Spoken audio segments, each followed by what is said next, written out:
بسم اللہ الرحمن الرحیم۔ السلام علیکم ناظرین، آج ہم آپ کو ایک ایسے بادشاہ کے بارے میں بتائیں گے جس کو اپنی سلطنت، اپنی رایا پہ بہت مان تھا، بہت گمنڈ تھا۔ ناظرین، اس سے پہلے ہماری آپ سے گزارش ہے کہ ہمارے چینل کو سبسکرائب کریں، لائک کریں اور بیل آئیکن کو دبائیں تاکہ ہر آنے والی نئی اسلامک انفارمیٹو ویڈیو آپ تک پہنچتی رہے۔ ناظرین، حضور اکرم صلی اللہ علیہ وآلہ وسلم کے دنیا میں ظہور سے 1000 پہلے یمن کا ایک بادشاہ طبع خمیری تھا۔ ایک مرتبہ وہ اپنی سلطنت کے دورے کو نکلا۔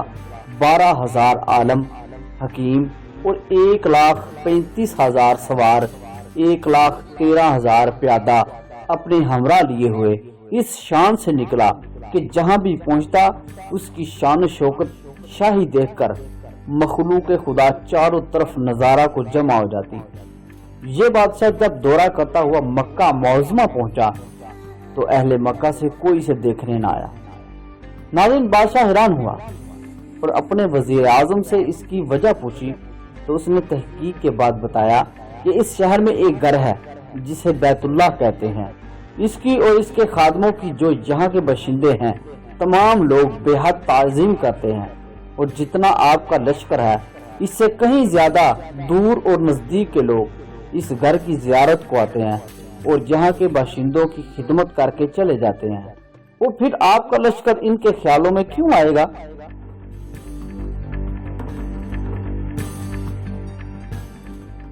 یہ سن کر بادشاہ کو غصہ آیا اور قسم کھا کر کہنے لگا کہ میں اس گھر کو کھدوا دوں گا، معاذ اللہ، وہ یہاں باشندوں کو قتل کروا دوں گا۔ یہ کہنا تھا کہ بادشاہ کے ناک، منہ اور آنکھوں سے خون بہنا شروع ہو گیا اور ایسا بدبودار مادہ بہنے لگا کہ اس کے پاس کسی کو بیٹھنے کی بھی ہمت نہ رہی۔ مرض کا علاج کیا مگر فاقہ نہ ہوا۔ شام کے وقت بادشاہی علماء میں سے ایک عالم ربانی تشریف لائے اور نبض دے کر فرمایا، مرض آسمانی ہے اور علاج زمین کا ہو رہا ہے۔ اے بادشاہ، اگر آپ نے کوئی بری نیت کی ہے تو فوراً سے توبہ کر لیں۔ ناظرین، بادشاہ نے دل ہی دل میں بیت اللہ شریف اور خدا کعبہ کے متعلق اپنے ارادے سے توبہ کی۔ توبہ کرتے ہی اس کا وہ خون اور مادہ بہنا بند ہو گیا اور ساتھ ہی اللہ نے اسے ایمان کی دولت سے مالا مال کر دیا۔ پھر صحت کی خوشی میں اس نے بیت اللہ شریف کو ریشمی غلاف چڑھایا اور شہر کے ہر باشندے کو 7 اشرفی اور 7 ریشمی جوڑے نظر کیے۔ پھر یہاں سے چل کر مدینہ منورہ پہنچتا تو ہمراہی علماء نے جو کتب سماویہ کے عالم تھے وہاں کی مٹی کو سونگا اور کنکریوں کو دیکھا، اور نبی آخر الزمان صلی اللہ علیہ وآلہ وسلم کی ہجرت گاہ کی جو علامتیں انہوں نے پڑھی تھیں ان کے مطابق اس سرزمین کو پایا تو باہم عہد کر لیا کہ ہم یہاں ہی مر جائیں گے مگر اس سرزمین کو نہ چھوڑیں گے۔ اگر ہماری قسمت نے یار کی تو کبھی نہ کبھی جب نبی آخر الزمان صلی اللہ علیہ وآلہ وسلم تشریف لائیں گے تو ہمیں بھی زیارت کا شرف حاصل ہو جائے گا، ورنہ ہماری قبروں پر تو ضرور کبھی نہ کبھی ان کی جوتیوں کی خاک اڑ کر پڑ جائے گی جو ہماری نجات کے لیے کافی ہے۔ یہ سن کر طبع خمیری نے ان عالموں کے واسطے 400 مکان بنوائے اور اس بڑے عالم ربانی کے مکان کے پاس حضور صلی اللہ علیہ وسلم کی خاطر ایک 2 منزلہ عمدہ مکان تعمیر کروایا اور وصیت کر دی کہ جب آپ صلی اللہ علیہ وآلہ وسلم تشریف لائیں تو یہ مکان ان کی آرام گاہ ہو، اور ان 400 علماء کی کافی مالی امداد بھی کی اور کہا کہ تم ہمیشہ یہیں رہو۔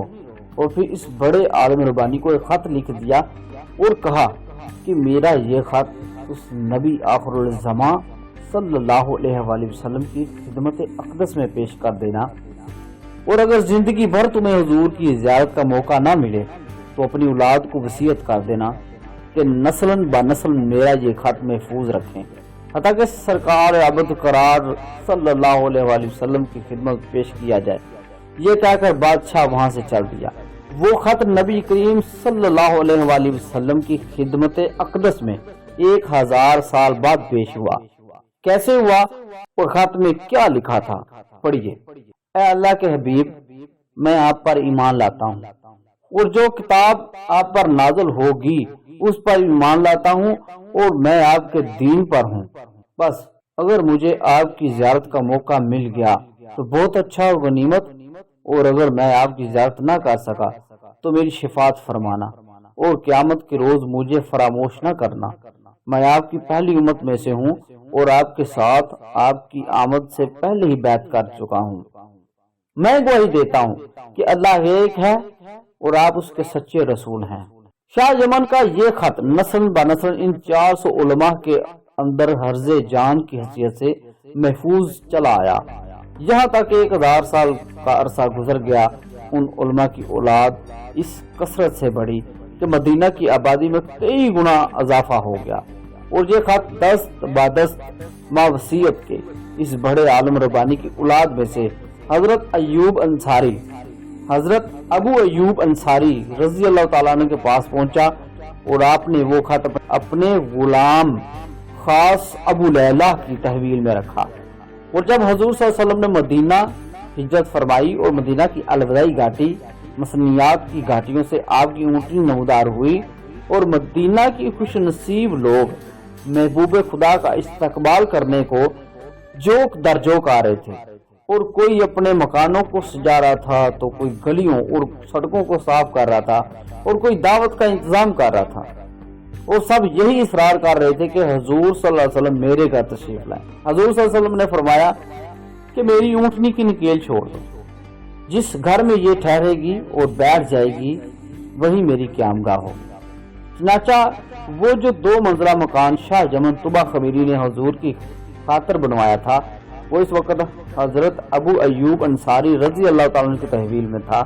اسی میں حضور صلی اللہ علیہ وسلم کی اونٹنی جا کر ٹھہر گئی۔ لوگوں نے ابو لیلہ کو بھیجا کہ جاؤ حضور کو شاہ یمن طبع خمیری کا خط دے آؤ۔ جب ابو لیلہ حاضر ہوا تو حضور نے اسے دیکھتے ہی فرمایا، تو ابو لیلہ ہے؟ سن کر ابو لیلہ حیران ہو گیا، تو حضور نے فرمایا، میں محمد اللہ کا رسول ہوں، شاہ یمن کا جو خط تمہارے پاس ہے لاؤ وہ مجھے دو۔ شاہ ابو لیلہ نے وہ خط دیا۔